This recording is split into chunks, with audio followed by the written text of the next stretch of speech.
Bom dia, moçada! Tudo bem com vocês?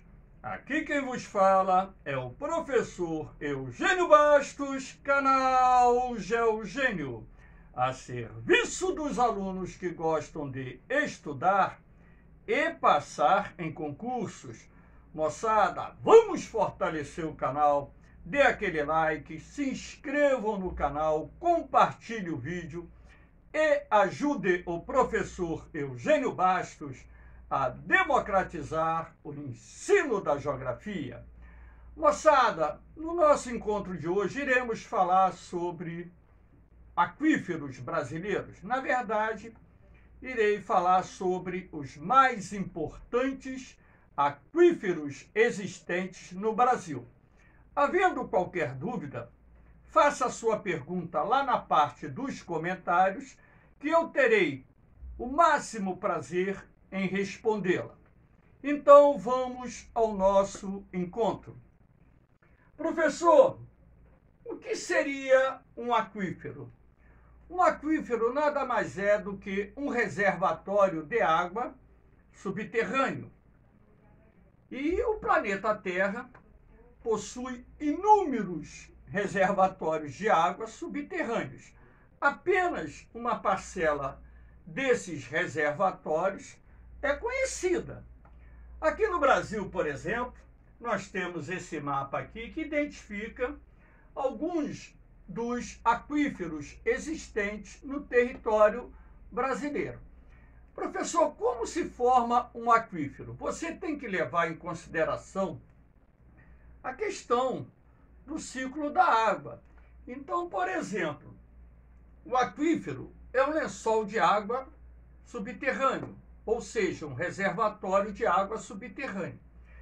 Esse reservatório se forma a partir da infiltração da água da chuva, a partir da infiltração da água proveniente do derretimento da neve, das geleiras, enfim. Aqui no caso brasileiro, os aquíferos derivam predominantemente ou quase que exclusivamente da água que provém das chuvas, ou seja, da infiltração da água da chuva.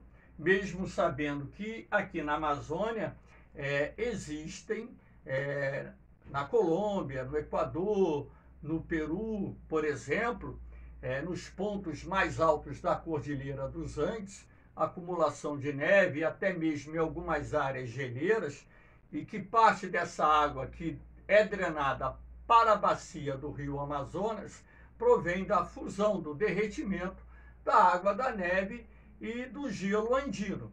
Mas, como eu disse, em território brasileiro, basicamente, a água contida nos reservatórios subterrâneos é proveniente da infiltração da água da chuva. Claro que no passado, há milhões de anos atrás, existe até uma teoria que num dado momento o planeta Terra ficou quase totalmente coberto por gelo.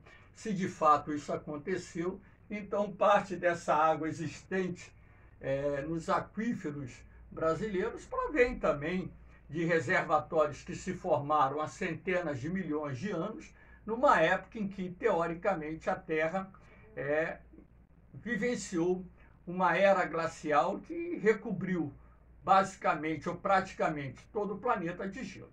Mas, de uma forma geral, esses reservatórios subterrâneos derivam da infiltração da água da chuva em terrenos permeáveis, ou seja, compostos por rochas permeáveis que possibilitam a infiltração da água da chuva.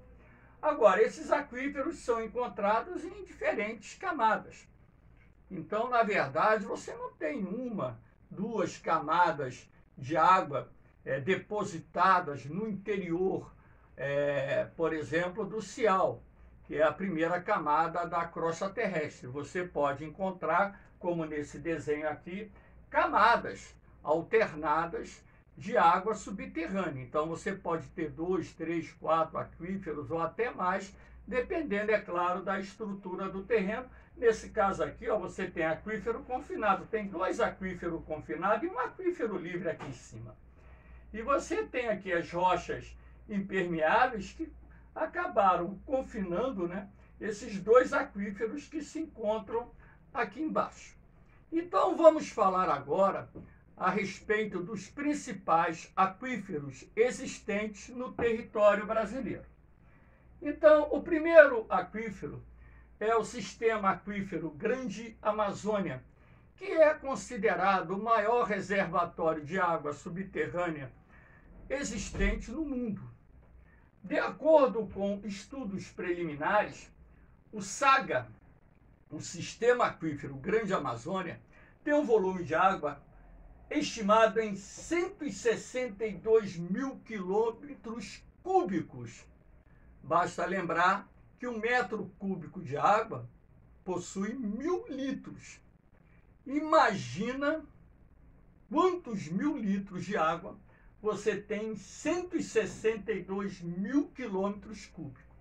Esse volume de água é tão absurdo que, levando-se em consideração o consumo atual, o mesmo seria capaz de abastecer toda a humanidade por cerca de 250 anos. Olha o potencial existente nesse grande reservatório, onde aproximadamente 75% do SAGA encontra-se no território brasileiro, pegando aqui áreas do Pará, do Amapá, do Amazonas, Roraima e também do Acre, e se estendendo os 25% restantes, pegando uma parte, por exemplo, do Peru, uma parte da Colômbia e até mesmo uma parte da Bolívia. Então, esse sistema de aquíferos, que na verdade é um conjunto de aquíferos que tem terminologias locais, mas esse conjunto de aquíferos que possui terminologias locais, na verdade, é um sistema gigantesco, ou seja, um único aquífero com terminologias regionais. Inclusive, o aquífero Alter do Chão, que não aparece aqui citado,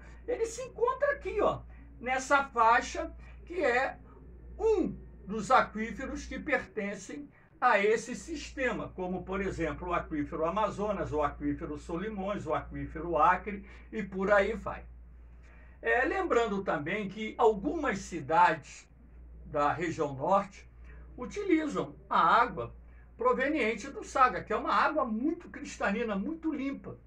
Mas, professor, aqui não passa o rio Amazonas e seus afluentes, que formam a maior bacia hidrográfica do mundo? Sim.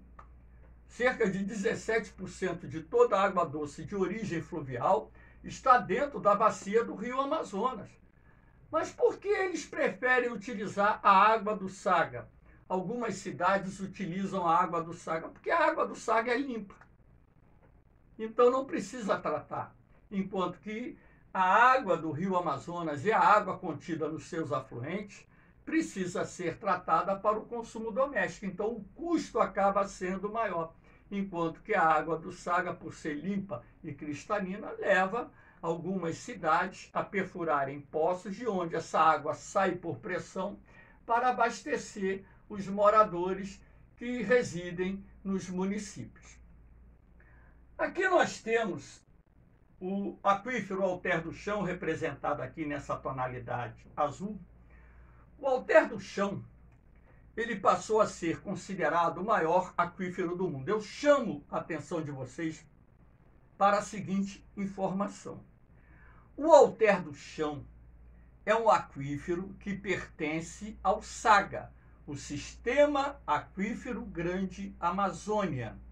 Mas em alguns livros você tem a citação de que o maior aquífero do mundo é o Alter do Chão.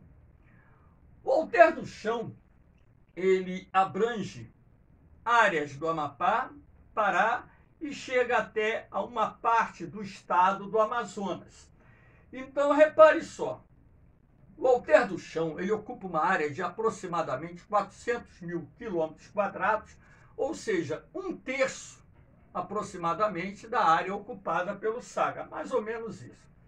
E o seu volume de água estimado é de 86 mil quilômetros cúbicos, ou seja, se nós levarmos em consideração a terminologia empregada para os aquíferos. Por que isso? Porque o SAG é um sistema de aquíferos, são vários aquíferos que, no meu entendimento como geógrafo, formam um aquífero só porque eles são conectados. Mas se nós analisássemos individualmente os aquíferos, incluindo aqueles que pertencem ao SAGA, o Alter do Chão, sem dúvida nenhuma, seria o maior aquífero do mundo. Essas águas do Alter do Chão seriam mais do que suficientes para atender a demanda mundial de água atual por cerca de um século, aproximadamente um século. Agora, eu chamo a atenção de vocês que tanto o SAGA como o Alter do Chão, eles recebem muita água de recarga. Eu estou falando da água contida somente no interior do aquífero. Se você levar em consideração que essa exploração da água, do SAG e do Alter do Chão é inferior à capacidade de reposição da natureza, então esses reservatórios subterrâneos poderiam abastecer a humanidade por muito e muito tempo, muito mais do que os 250 anos do SAGA, muito mais do que os aproximadamente 100 anos do Alter do Chão. Por quê? Os solos, em parte da Amazônia, são solos predominantemente arenosos que facilitam e muito a infiltração da água da chuva. Então, você vai ter o quê? Nos pontos de recarga, a reposição daquela água que, porventura, está sendo retirada para abastecer, por exemplo, cidades localizadas na Amazônia. Aqui nós temos um outro aquífero que até alguns anos atrás era considerado o maior aquífero do mundo, o aquífero Guarani, representado aqui em azul. Então, o aquífero Guarani, ele ocupa uma área de aproximadamente 1.200.000 quilômetros quadrados. Então, cerca de 70% do aquífero está no território brasileiro. Alguns livros falam em 65, outros em 70. Esse percentual, logicamente, ele vai variar conforme a fonte de informação. Ele pega, na verdade, 8 estados brasileiros: Rio Grande do Sul, Santa Catarina, Paraná, São Paulo, Mato Grosso do Sul, Mato Grosso, Minas Gerais e Goiás. Então, 8 estados do território brasileiro têm parte dos seus territórios dentro da área do aquífero Guarani. Esse reservatório possui cerca de 44.000 quilômetros cúbicos de água, ou seja, o equivalente a quase a metade da água contida no aquífero Alter do Chão. Então, por exemplo, até o final da década de 2000, era de conhecimento que o aquífero Guarani era o maior do mundo. Posteriormente, logo no início da década de 2010, os cientistas da Universidade Federal do Pará informaram a imprensa e a comunidade científica o levantamento que fizeram sobre o reservatório de Alter do Chão. Então, o aquífero Alter do Chão passou a ser considerado o maior do mundo e, há poucos anos atrás, os cientistas informaram que o Alter do Chão fazia parte de um sistema de aquíferos que eles chamaram de Sistema Aquífero Grande Amazônia, que passou a ser considerado o maior do mundo. O aquífero Guarani também possui parte da sua área no Paraguai, na Argentina e também no Uruguai, ou seja, é um aquífero internacional. As águas desse aquífero abastecem propriedades rurais através da abertura de poços artesianos. Essa água é empregada na irrigação de lavouras e também algumas cidades localizadas no centro-sul do Brasil. O aquífero Guarani ele enfrenta um probleminha, e esse problema também ocorre em outros aquíferos do Brasil, que é a contaminação das águas nas áreas de recarga. Então aqui, para que vocês tenham uma ideia, através desse esquema, então percebe que tem uma nuvem, está ocorrendo a chuva, o solo aqui em cima ele é permeável, permitindo dessa forma a absorção da água da chuva. Essa água da chuva penetra no solo, que no caso do aquífero Guarani, você tem um solo ali do tipo arenito, rochas, perdão, do tipo arenito, que são rochas que facilitam a infiltração da água da chuva, e o próprio solo da região também facilita a infiltração dessa água. Então, qual é o grande probleminha que envolve o aquífero Guarani? O aquífero Guarani está na área de maior dinâmica do agronegócio brasileiro. É onde você tem a agricultura empresarial sendo desenvolvida em larga escala e, em razão disso, os produtores rurais utilizam, além dos fertilizantes químicos, agrotóxicos, que são os chamados defensivos agrícolas. Ora, na medida em que a água da chuva leva para o interior do aquífero esses componentes químicos derivados dos agrotóxicos e dos fertilizantes químicos, aí você tem o início do processo de contaminação dessas águas. E essa contaminação também deriva do esgoto doméstico in natura, aquele esgoto sem tratamento, que em alguns pontos infiltra-se no solo e vai contaminar o reservatório subterrâneo, e até mesmo os efluentes industriais, sobretudo metais pesados, que também, levados pela água da chuva, acaba contaminando o aquífero. O nível de contaminação ainda não é alto, mas é um nível que está em andamento, ou seja, um processo que está em andamento, e na medida em que esse processo de contaminação das águas do aquífero Guarani avança, poderá ser que, num determinado momento, essas águas estejam impróprias, inclusive para o consumo humano. Então, é por isso que tem que haver um planejamento, inclusive, para se evitar que nos pontos de recarga haja a contaminação do aquífero. E como é um aquífero internacional, a exploração das suas águas deve levar em consideração também os interesses dos países vizinhos, como Paraguai, Uruguai e Argentina. Aqui nós temos um outro aquífero chamado Urucuia. Urucuia, na verdade, ele está localizado aqui no noroeste de Minas, no oeste da Bahia, aliás, a maior parte desse aquífero pega a Bahia, o nordeste do estado de Goiás, o leste de Tocantins, o sul do Maranhão e o sul do Piauí. Não se tem informações sobre o volume de água existente nesse reservatório. Agora, esse reservatório, esse aquífero, ele está localizado numa área de solo arenoso que permite a infiltração da água da chuva com facilidade, e em razão disso, as águas do aquífero Urucuia são importantes não só para alimentar afluentes da margem esquerda do Rio São Francisco, que aqui está localizado, assim como também alimentar o Rio Tocantins, porque aqui na divisa de Tocantins, Goiás, com Bahia e Minas Gerais, temos um alinhamento serrano, então, que na verdade é um divisor de águas, que acaba, de certa forma, fazendo com que alguns rios corram para a bacia do Tocantins e outros rios corram para o Rio São Francisco.